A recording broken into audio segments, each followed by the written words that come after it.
Livro do Jogador, Parte 2, Jogando o Jogo, Capítulo 7, Utilizando Habilidades, Episódio 53, Principais Testes. Regras do D&D 5e. Uma produção RPG Next. Seja bem-vindo, seja bem-vinda a mais um Regras do D&D 5e. Eu sou Rafael47 e nesse episódio irei apresentar a você o que o livro do jogador do RPG Dungeons & Dragons 5ª edição diz sobre valores e modificadores de habilidade, vantagem e desvantagem, bônus de proficiência e testes de habilidade.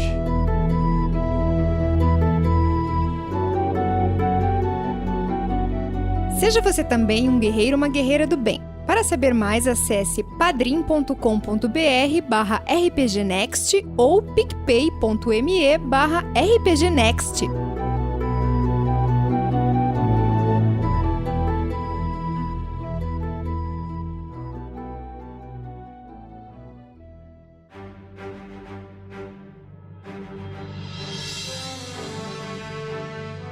Dando continuidade na leitura do livro do jogador, o Player's Handbook, do RPG Dungeons & Dragons 5ª edição, o D&D 5e. Se você abrir o livro, puder fazer isso, se você não estiver aí andando de bicicleta, lavando louça, no trânsito para o trabalho, e conseguir abrir o livro e acompanhar a leitura, basta você ir até a página 173 e você vai perceber que um novo capítulo se inicia, que é o capítulo 7, numa nova parte, a parte 2, que são as regras de como você joga o jogo.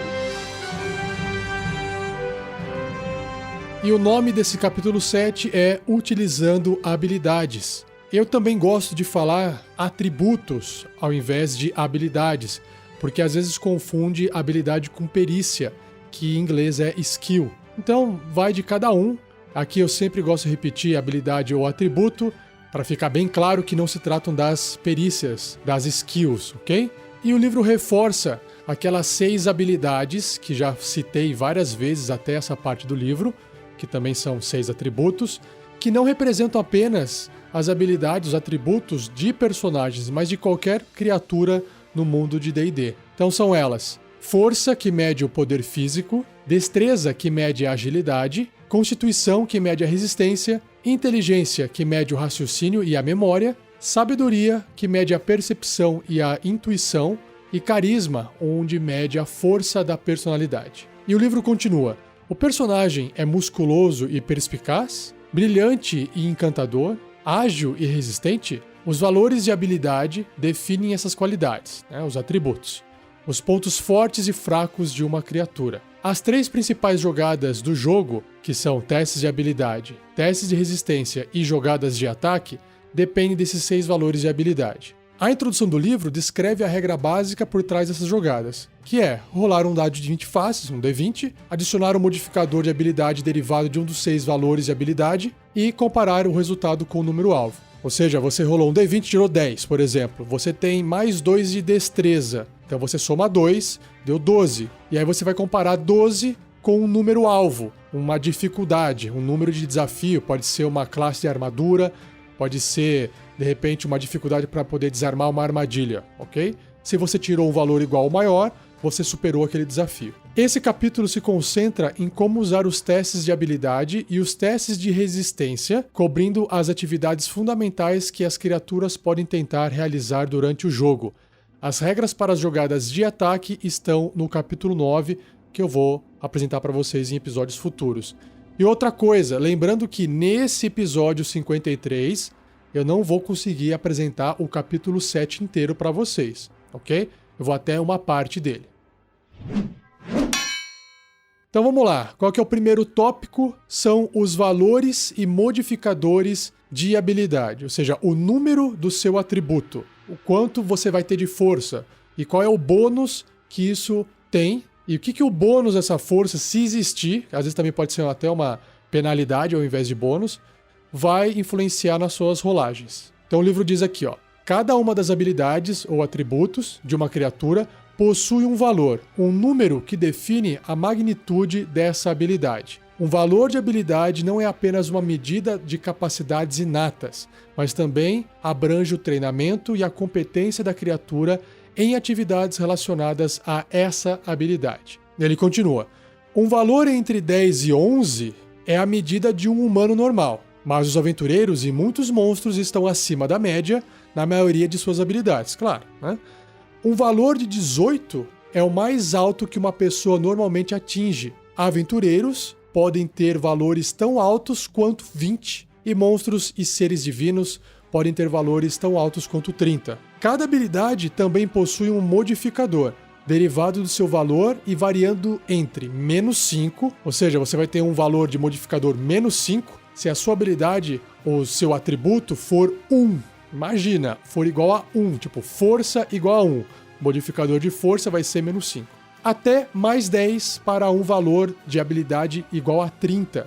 Então, se você tiver lá um gigante, um monstro com força 30, ele vai ter um modificador de +10. A tabela chamada Valores e Modificadores de Habilidade registra os modificadores de habilidade entre 1 a 30 pontos nesses atributos. Então, deixa eu saltar aqui para a tabela para vocês terem uma noção. Então, vamos lá.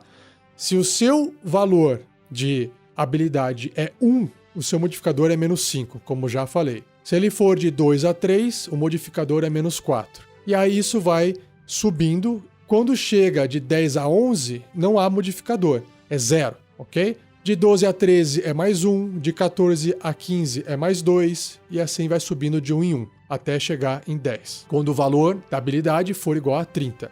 Agora, se você quer descobrir qual é esse modificador, sem você ter que decorar a tabela, porque não tem como, imagina você ficar lá consultando a tabela toda hora, ou você está jogando uma aventura e o seu personagem foi atingido por um raio do enfraquecimento e ele teve a sua força reduzida lá em 4 pontos. Imagina você ter que ficar abrindo o livro toda hora para descobrir quanto de modificador ele vai ter a partir de agora. Então, se você quiser determinar qual é esse modificador de habilidade sem consultar a tabela, basta você subtrair 10 do valor de habilidade e em seguida dividir o total por 2 arredondado para baixo. Então, por exemplo, você tem 18 de força. Você subtrai 10, dá 8. 8 você divide por 2, dá 4. Então 4 é o modificador de quem tem uma força 18 ou tem uma destreza 18. Não importa qual é o atributo, o que importa é o número. Vamos fazer o teste aqui se você tiver, por exemplo, inteligência 6. 6 menos 10 dá -4. -4 dividido por 2, -2. Então funciona. Agora, eu também gosto de fazer de uma outra forma. Eu gosto de sempre lembrar que quem tem 10 de habilidade tem 0 de modificador. E para cada vez que eu tiver 2 pontos acima, eu vou ter +1 de modificador. E se eu tiver 2 pontos abaixo, eu vou ter -1 de modificador. Então para mim fica fácil. Opa, eu tenho 10. Tá, então eu tenho modificador 0. Agora eu quero escolher... Aqui a constituição minha vai ser 14. Então 14... eu tenho +2, +2, para sair de 10 e chegar em 14. Então, eu acabei subindo 2 vezes, com 2 pontos, o que me dá um modificador de +2. Por fim, para fechar esse tópico, o livro fala o seguinte: devido aos modificadores de habilidade afetarem quase todas as jogadas de ataque, testes de habilidade e testes de resistência, os modificadores de habilidade aparecem mais frequentemente durante o jogo do que os próprios valores de habilidade. Então, isso às vezes até gera uma confusão, porque as pessoas olham a ficha do personagem e sempre estão olhando, eu tenho 10 de força, eu tenho 12 de destreza, tenho 14 de constituição, eu tenho 8 de inteligência, e esses números não são mais importantes do que os modificadores. Então você vai usar muito mais vezes o valor do modificador daquele atributo, daquela habilidade, do que o próprio número da habilidade.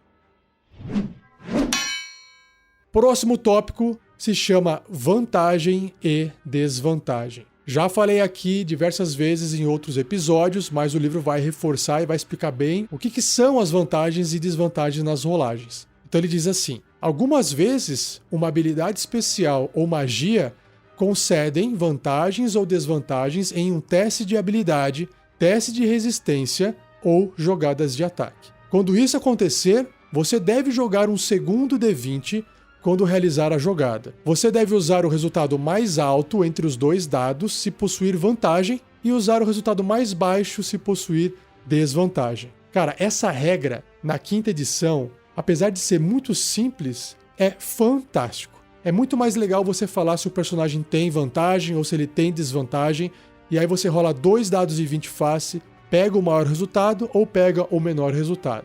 Eu acho muito mais divertido de jogar 2d20 do que você simplesmente estar sempre somando ou subtraindo valores. Por exemplo, a gente vai falar isso mais pra frente, se você tiver cobertura, você vai ter mais 2 na sua defesa. Mas aqui nesse caso, você pode, às vezes, em algumas situações, ter vantagem ou ter desvantagem nas rolagens. E ainda assim, junto com a vantagem e desvantagem, você ainda ter valores modificando a rolagem, como bônus ou penalidades. Então você mistura os dois juntos, né? Até a 4ª edição não existia isso no D&D 5e. Bastava você sempre estar somando ou subtraindo valores. Na 5ª edição, você, além de somar e subtrair valores, ainda você pode usar vantagem ou desvantagem. Bom, mas ele dá um exemplo aqui, ó. Se você tem desvantagem em um teste e jogar 2 dados de 20 faces, 2d20, resultando entre 17 e um 5, então você deve usar o resultado número 5. Se você possuir vantagem em conseguir esses mesmos números, você deve usar o resultado 17, que é o maior. Se múltiplas situações dão a você vantagens ou impõem desvantagens, ainda assim você joga apenas um D20 adicional. Por exemplo, se 2 situações favoráveis concedem vantagem, você ainda deve jogar apenas um D20 adicional. Não tem como você ter múltiplas vantagens. Não tem essa regra de, rola 3D20, rola 4D20, rola 5D20. Não.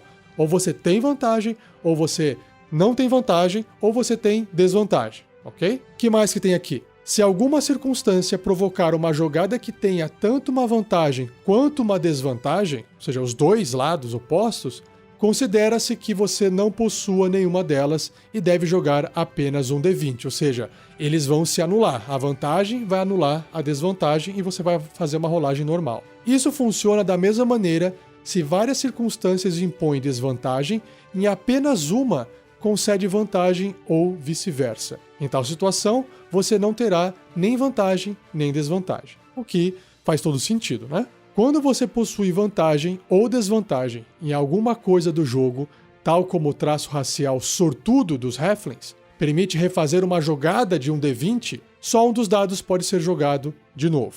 Você escolhe qual dos dados. Então, por exemplo, um Halfling tem vantagem em um teste de habilidade. E aí, ele vai jogar 2D20, ok? Ele rola 2D20, um D20 saiu o número 1 e o outro D20 saiu o número 13. E aí o Halfling, ele quer usar essa sua habilidade, esse seu traço racial sortudo, para rerolar um dado D20. E aí, o que o jogador pode fazer? Ele pode escolher qual dos 2 dados ele quer rerolar. Ele pode rerolar o dado que saiu 1, ou ele pode rerolar o dado que saiu 13.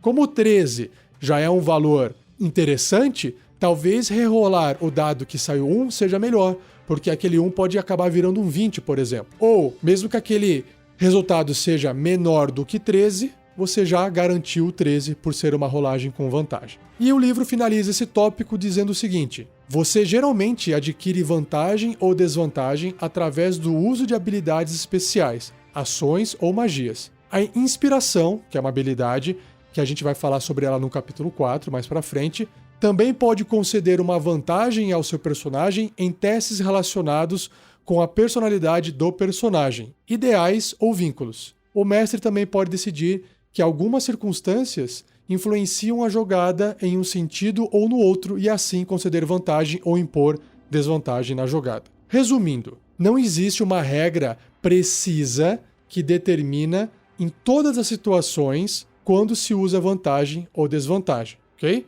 Sim, a gente vai falar mais sobre em que momentos o jogador vai ter vantagem ou vai ter desvantagem, que isso está descrito nas regras, mas é importante que o mestre pondere sobre a cena, sobre a partida, e ele decida se aquela cena, se aquela jogada, se aquele momento vai ter vantagem ou vai ter desvantagem. E é disso do que se trata o RPG. Você também poder não ficar preso totalmente às regras, mas você poder analisar cada situação independentemente e definir. Bom, agora tem vantagem, agora tem desvantagem. Ou até, se você quiser conversar com os jogadores, porque os jogadores vão acabar sempre tentando puxar a sardinha pro lado deles. Ô mestre, será que agora não tem vantagem? Será que eu não mereço uma vantagem nessa rolagem? E você tem que ser pulso firme como mestre para você definir se sim ou não. Porque se você ficar sempre cedendo aos pedidos dos jogadores, eles vão querer tudo com vantagem. Então, tem que tomar cuidado com isso também. Agora, o que eu gosto também de sempre pensar é o seguinte, tem que tomar cuidado em ser generoso com os jogadores, porque às vezes numa cena ou numa ação que o jogador falou assim, mestre, eu acho que isso que eu tô fazendo aqui merece vantagem. Às vezes você irá controlar monstros que vão fazer exatamente a mesma coisa que o jogador tá fazendo. E aí, será que é justo também o monstro ter vantagem? Então eu penso assim, eu sempre falo assim pros jogadores, olha, se você acha que isso que você tá fazendo tem vantagem agora, então quando um inimigo fizer isso contra você, ele vai ter vantagem também. A gente não pode ter um peso e duas medidas. O próximo tópico são os bônus de proficiência. Os personagens têm um bônus de proficiência determinado pelo seu nível, conforme detalhado no capítulo 1, que eu já disse num episódio anterior para vocês. Monstros também têm esse bônus e está incorporado no bloco de estatística dos monstros, que vocês vão poder ouvir em episódios muito no futuro, quando eu for fazer a leitura do livro dos monstros da 5ª edição do D&D. O bônus de proficiência é usado nas regras de testes de habilidade, testes de resistência e jogadas de ataque. Seu bônus de proficiência não pode ser adicionado a única rolagem de dados ou outro número mais de uma vez. Então, por exemplo, se duas regras diferentes dizem que você pode adicionar seu bônus de proficiência em um teste de resistência de sabedoria, você deve adicionar o bônus apenas uma vez quando fizer a jogada. Então, ele não é cumulativo. Continuando. Ocasionalmente, o bônus de proficiência pode ser multiplicado ou dividido, que seria duplicado ou reduzido pela metade, por exemplo, antes de ser aplicado. Então vamos lá. A característica especialização do ladino dobra o bônus de proficiência para certos testes de habilidade. Se uma circunstância sugere que o bônus de proficiência se aplique mais de uma vez para a mesma jogada, você ainda deve adicioná-lo apenas uma vez e multiplicar ou dividir o bônus apenas uma vez. Da mesma forma, se uma habilidade ou efeito permite que você multiplique seu bônus de proficiência ao fazer um teste de habilidade que normalmente não se beneficiaria do bônus de proficiência, você não adiciona o bônus no teste. Nessa situação, o bônus de proficiência será 0, dado o fato de que multiplicar 0 por qualquer número ainda resultará em 0. E o livro dá um exemplo disso. Vamos lá. Se você não tiver proficiência na perícia História, você não ganha nenhum benefício proveniente de uma habilidade que permita dobrar seu bônus de proficiência quando realizar um teste de inteligência e História. Isso é óbvio. Ele fala assim, dobra aí a sua proficiência em História. Eu não tenho proficiência em História, então não tem como dobrar. Então vai continuar sendo 0, beleza? Ou divide pela metade a sua proficiência em Percepção. Tá, mas eu não tenho nenhuma, então não vai fazer diferença. Em geral, você não pode multiplicar seu bônus de proficiência em jogadas de ataque e testes de resistência. Se alguma habilidade ou efeito permite que você faça isso, as mesmas regras se aplicam. Então, tá mais do que claro aqui, né? É só você seguir o bom senso, a lógica, que não vai dar nada de errado. E agora, o último grande tópico desse episódio são os testes de habilidade, ou os testes de atributo. O que representa isso? Um teste de habilidade testa um talento inato do personagem ou monstro e seu treinamento em um esforço para superar um desafio. O mestre exige um teste de habilidade quando um personagem ou monstro tenta uma ação, que não seja um ataque, para ficar bem claro, não é um ataque, tá? Que tenha uma chance de fracasso. Quando o resultado é incerto, os dados determinam os resultados. Por que é importante existir um teste de habilidade? Porque às vezes o seu personagem disse que quer fazer alguma coisa e você não tem certeza se ele é capaz de ser bem sucedido naquilo. Então você tem que pedir para ele fazer um teste, seja personagem ou até um monstro. Então, por exemplo, ele está tentando segurar uma porta para poder evitar que os orcs do lado oposto passem por ela. Não tem como ele garantir que ele vai conseguir segurar aquela porta. Então ele tem que fazer um teste de força. Deu para entender? Bom, vamos lá. Para cada teste de habilidade, o mestre decide qual das 6 habilidades, os 6 atributos, é relevante para a tarefa e sua dificuldade, representada por uma classe de dificuldade, que possui a sigla C de classe, D de dificuldade, CD. Quanto mais difícil for essa tarefa, maior a sua CD. A tabela Classes de Dificuldade Típicas mostra as CDs mais comuns. Então o livro apresenta essa tabela que diz assim, olha, se você tem uma tarefa que tem uma dificuldade muito fácil, né, algo muito fácil de ser executado, de ser concluído, a CD é igual a 5. Então o que representa essa CD igual a 5? Você vai rolar um dado de 20 faces, vai somar o seu modificador da sua habilidade. Então vamos supor que você tem força 12, você vai ter mais 1 de força. Então você rola um D20, soma 1 num teste de força. Se você tirar 5 ou mais, você conseguiu passar naquela tarefa. Ou seja, a chance de passar é muito fácil porque a dificuldade é muito baixa. O segundo nível de dificuldade é fácil, que tem uma CD igual a 10. Uma tarefa moderada tem CD igual a 15. Uma tarefa difícil tem CD igual a 20. Uma tarefa muito difícil tem CD igual a 25. E uma tarefa quase impossível tem uma CD igual a 30. Nós temos agora os testes resistidos, que é um teste de habilidade feito para poder resistir a alguma coisa. Ou seja, naquele exemplo da porta que eu disse para vocês, provavelmente vai ter um orc tentando empurrar a porta e o personagem tentando segurar do outro lado. Isso é um teste resistido. Então vamos lá. Algumas vezes, os esforços de um personagem e de um monstro são diretamente opostos um ao outro. Isso pode ocorrer quando os dois estão tentando realizar a mesma tarefa e só um pode ter sucesso. Como a tentativa de pegar um anel mágico que caiu no chão, ou a situação da porta que eu disse agora. Em situações como essas, o resultado é determinado por uma forma especial de teste de habilidade chamado teste resistido. Ambos os participantes de um teste resistido fazem os testes de habilidade apropriados para seus esforços.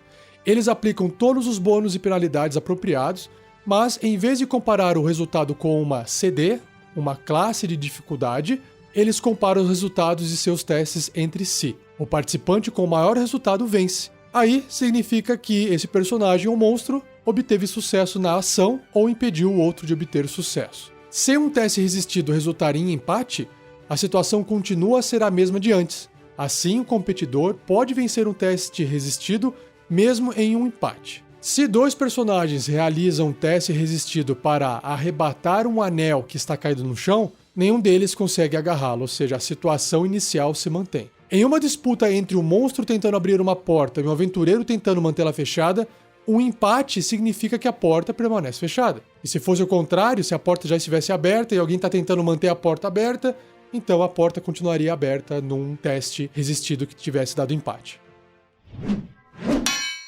O próximo tópico apresenta os testes de perícias. Perícias que também é a tradução de skill, que também pode ser traduzido como habilidade. Cada habilidade abrange uma ampla gama de capacidades, incluindo as perícias que um personagem ou monstro pode ser proficiente. Uma perícia, uma skill, representa um aspecto específico de uma habilidade e a proficiência de um indivíduo em uma perícia demonstra um foco sobre esse aspecto. As proficiências em perícias iniciais de um personagem são determinadas na criação do personagem e as proficiências em perícia de um monstro estão no bloco de estatísticas do monstro. Por exemplo, um teste de destreza pode refletir a tentativa de um personagem em realizar uma manobra acrobática, apanhar um objeto ou permanecer escondido. Cada um desses aspectos da destreza tem uma perícia associada. Então, para o primeiro é a acrobacia, para o segundo é a prestidigitação e para o terceiro é a furtividade. Assim, um personagem que tem proficiência na perícia furtividade é particularmente bom em testes de destreza relacionados a esgueirar-se e esconder-se. Aqui vale uma observação porque até a terceira edição, que tinha mais perícias do que tem hoje, você tinha uma quebra maior. Você tinha uma perícia para poder nadar, que era swim, e você tinha uma perícia para poder escalar, que era climb. Hoje, na quinta edição, isso também é uma herança da quarta edição, foi simplificado. Você tem uma perícia chamada atletismo. E atletismo vai envolver toda a sua capacidade física, seja para escalar, seja para nadar, seja para correr. Então, eles simplificaram esses testes para poder ficar mais fácil, para não ter tanto número para você poder ficar gerenciando na ficha do seu personagem. O que eu acho que foi uma boa decisão de design. Continuando. As perícias relacionadas a cada valor de habilidade são mostradas na lista a seguir, que eu já vou falar para vocês, e nenhuma perícia está relacionada com a Constituição. Não tem nenhum teste de perícia que utiliza do bônus de Constituição, ok? E no episódio 54, eu vou explicar com mais detalhe para vocês o que cada uma dessas perícias, vinculada a cada uma dessas habilidades, né? Força, destreza, inteligência, sabedoria, carisma, fazem, com detalhes, ok? Então agora eu só vou citar para vocês o resumo, o título de cada perícia e em qual habilidade ela se associa. Então, para força, você vai ter uma perícia atletismo. Atletismo se beneficia do bônus de força durante as rolagens, durante os testes de perícia. Já a destreza irá influenciar acrobacia, furtividade e prestidigitação. Inteligência influencia as perícias de arcanismo, história, investigação, natureza e religião. Já a sabedoria vai influenciar as perícias adestrar animais, intuição, medicina, percepção e sobrevivência. E o carisma influencia a atuação, a enganação, intimidação e a persuasão. E o livro complementa. Algumas vezes, o mestre pode pedir um teste de habilidade usando uma perícia específica. Por exemplo, faz aí um teste de sabedoria-percepção. Deu a perceber? O teste é de sabedoria e eu estou pedindo para você utilizar a perícia-percepção. Em outras ocasiões, um jogador pode perguntar ao mestre se sua proficiência numa perícia, em particular, aplica-se a um determinado teste. Em ambos os casos, a proficiência em uma perícia significa que o indivíduo pode adicionar seu bônus de proficiência nos testes de habilidade que envolvam essa perícia. Sem proficiência na perícia, o indivíduo faz um teste de habilidade normal. Então, ele não é proficiente em percepção. Então, ele vai fazer um teste de sabedoria. Um outro exemplo. Um personagem tenta subir um penhasco perigoso. O mestre pode pedir para ele um teste de força atletismo. Se o personagem for proficiente em atletismo, o bônus de proficiência do personagem é adicionado ao teste. Se o personagem não possui proficiência em atletismo, ele vai fazer um teste apenas de força normal.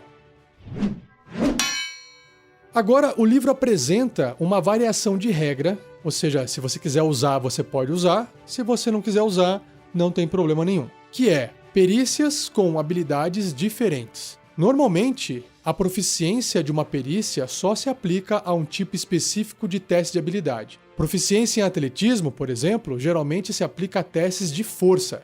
Geralmente. Em algumas situações, no entanto, a sua proficiência pode razoavelmente se aplicar a um tipo diferente de teste. Nesses casos, o mestre pode pedir um teste usando uma combinação incomum de habilidade e perícia, ou o jogador pode perguntar ao seu mestre se pode aplicar uma proficiência para um teste diferente. E claro que o livro dá um exemplo aqui, ó. Se o jogador tiver que nadar de uma ilha para o continente, o mestre pode pedir um teste de constituição para ver se ele tem a energia necessária para realizar a tarefa. Ele pode pedir para fazer um teste de constituição para ver o quanto que ele vai aguentar, porque é muito longe esse nado. Então, nesse caso, se fizer sentido, o mestre pode permitir que o jogador aplique sua proficiência em atletismo e pedir um teste de constituição atletismo. Da mesma forma, quando um guerreiro anão usa uma exibição de força bruta para intimidar o inimigo, o mestre pode pedir um teste de força e intimidação, apesar da intimidação ser normalmente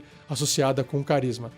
Então assim, na maior parte das vezes, quando você está fazendo os testes de perícia, você vai usar aquele atributo, aquela habilidade associada àquela perícia. Então, no caso aqui da intimidação, você vai fazer um teste usando carisma. Mas se você está usando a sua força para intimidar, você pode trocar o carisma pela força. Isso é uma regra variante do sistema. E eu acho que se você quiser adotar essa variação, eu acho legal, mas tem que lembrar e avisar os jogadores o seguinte: jogadores, vocês querem usar essa variante? Porque fica muito mais interessante um bárbaro que tem carisma baixa ou um guerreiro anão que tem carisma baixo, por exemplo, fazer intimidação com força, porque é mais provável que ele tenha uma força maior do que um carisma, do que ficar limitando o jogador a fazer um teste só usando o carisma para intimidar as pessoas. Então o jogador vai gostar disso. Agora, quando aparecer um orc, e um orc quiser também intimidar aquele anão ou intimidar aquele bárbaro, lembre-se que a regra também vai se aplicar. O orc também vai poder fazer um teste de intimidação usando a força dele. É isso que tem que deixar claro com os jogadores. Por isso que, nesse caso, eu não me importo muito com essa variação de regra, porque eu não quero ficar gerenciando que o orc vai ter que fazer um teste de intimidação com força. Deu para entender? Ou até, às vezes, o cara pode fazer um teste de intimidação usando a inteligência, porque ele tá conversando com a pessoa e ele tá se lembrando de várias coisas que aquela pessoa disse no passado e tá falando assim: olha, eu tô jogando tudo isso aqui na sua cara agora, que você falou lá no passado, e você vai se ferrar se você não fizer isso pra mim. Ou seja, eu estou intimidando a pessoa, só que com informação. Então eu posso também fazer uma intimidação com inteligência. Então assim, eu acho que vale a pena deixar isso em aberto, porque caso o jogador queira usar isso ao seu favor, ele usa, não tem problema nenhum. E eu acho que isso também é uma forma de recompensar a criatividade dos jogadores à mesa, incluindo o mestre. O que mais que temos aqui? Agora nós temos os testes passivos. Vamos lá. Um teste passivo é um tipo especial de teste de habilidade que não envolve rolagens de dado. Por isso se chama passivo, não é ativo. Esse teste pode representar o resultado médio de uma tarefa feita repetidamente, tal como a procura de portas secretas várias vezes, ou quando o mestre quer determinar secretamente se os personagens obtiveram sucesso em uma tarefa de rolagem de dado, como perceber um monstro escondido. Por que eu acho que é interessante, né? E é importante você entender sobre os testes passivos. Imagina cada personagem que anda cada quadradinho no mapa, fica toda hora procurando passagem secreta. Então você pode falar assim, olha, a gente vai usar o seu valor passivo. Agora, se o seu valor passivo não é suficiente para poder encontrar determinada coisa e você quiser fazer uma busca ativa, fazer um teste ativo, aí beleza, porque aí ele tem a chance de tirar um valor maior do que o resultado passivo dele. E como é que é calculado esse valor passivo? Como é que você determina esse valor? É 10, você pega o valor médio de um D20, né? 10, soma todos os modificadores que se aplicam normalmente a esse teste, ou seja, se o personagem de nível 1 possui sabedoria 15 e tem a proficiência em percepção, ele terá uma sabedoria passiva de valor 14. Por quê? Porque 15 de sabedoria vai dar um bônus para ele de mais 2. No nível 1, ele tem mais 2 e bônus de proficiência. Então, se ele for proficiente em percepção, ele vai receber esses mais 2. 10 com 4 dá 14. E um detalhe, se o seu personagem tem vantagem nesse teste passivo, é só adicionar mais 5. E se ele tiver desvantagem, subtrai 5, ok? Por fim, só para lembrar uma coisinha que no episódio 54, eu vou apresentar para vocês as regras sobre esconder-se na seção de destreza, que dependem desses testes passivos que eu estou citando agora, assim como as regras de exploração do capítulo 8 mais na frente. E um último tópico aqui desse episódio é o trabalho em equipe. Algumas vezes, 2 ou mais personagens se unem para tentar realizar uma tarefa. O personagem que está liderando o esforço ou aquele que possuir o maior modificador de habilidade pode fazer um teste de habilidade com vantagem ou que reflete a ajuda prestada pelos outros personagens. Lembrando que, em combate, isso requer a ação ajudar, que eu vou explicar para vocês quando eu chegar no capítulo 9 do livro. Um personagem só pode fornecer ajuda em uma tarefa que ele poderia tentar sozinho.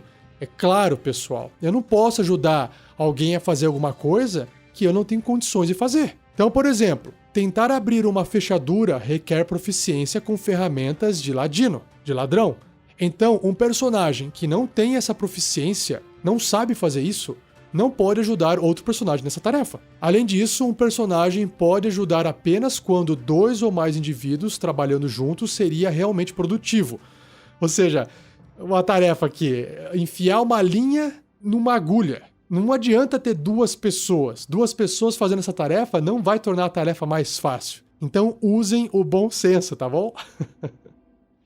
O que mais que temos aqui? Os testes em grupo. Quando um número de indivíduos está tentando realizar algo como um grupo, o mestre pode pedir um teste de habilidade do grupo. Em tal situação, os personagens que são hábeis em uma determinada tarefa ajudam a descobrir aqueles que não são. Para fazer um teste de habilidade do grupo, todos no grupo realizam um teste de habilidade. Se pelo menos metade do grupo for bem sucedido, o grupo tem sucesso. Caso contrário, o grupo fracassa. Testes de grupo não são frequentes e são mais úteis quando todos os personagens obtêm sucesso ou fracassam como grupo. Por exemplo, quando os aventureiros estão navegando através de um pântano, o mestre pode pedir um teste de sabedoria, sobrevivência, do grupo para verificar se os personagens podem evitar areia movediça, buracos e outros perigos naturais do ambiente. Se pelo menos metade do grupo for bem sucedido, os personagens que obtiveram sucesso são capazes de orientar seus companheiros fora do perigo. Caso contrário, o grupo se depara com um desses perigos. Eu não me lembro de ter usado um teste desse tipo, porque nesse caso de você ter alguém atravessando um pântano, o que os jogadores talvez fariam? O Ranger ou o Bárbaro, que tem proficiência em sobrevivência, resolveu ir na frente e ele está indicando para todo mundo onde pisar, onde seguir para que não dê chabu, para que não dê problema. Então ele faz o teste e vai na frente. É claro que todo mundo que está logo atrás seguindo pode ter alguma divergência e acabar pisando um pouco pro lado e se ferrar, né? Mas também eu acho que depende de cada mesa, depende de cada grupo, depende de cada partida. E outra, quando você está fazendo isso, a velocidade de deslocamento dos personagens também é reduzida, porque eles estão andando com bastante atenção. Então você pode até, de certa forma, compensar um teste de um personagem apenas na velocidade de todo mundo. Falar, vocês querem andar com bastante cuidado? Beleza, então a pessoa que tá na frente lá faz o teste, passou no teste, então tá todo mundo indo atrás igual filha indiana. E aí não vai acontecer nada desde que vocês andem bem devagarinho, prestando atenção. Essa é uma outra forma de vocês lidarem com esse tipo de regra.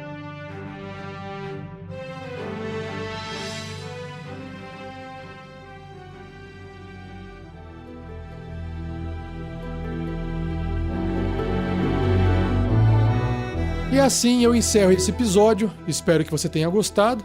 Não esqueça de compartilhar com seus amigos, com seus jogadores, jogadoras, mestres e mestras. Se você quiser continuar a discussão desse episódio, acesse o post dele no nosso site rpgnext.com.br, deixe seu comentário lá, a gente vai ler e a gente vai responder para você. Se você estiver ouvindo isso no nosso canal do YouTube, também pode deixar um comentário por lá que a gente também responde. E se você acessa o nosso canal, se você assinou o nosso canal usando o iTunes, assim como eu assino todos os podcasts que eu ouço, nos avalie com 5 estrelas para que outras pessoas nos encontrem.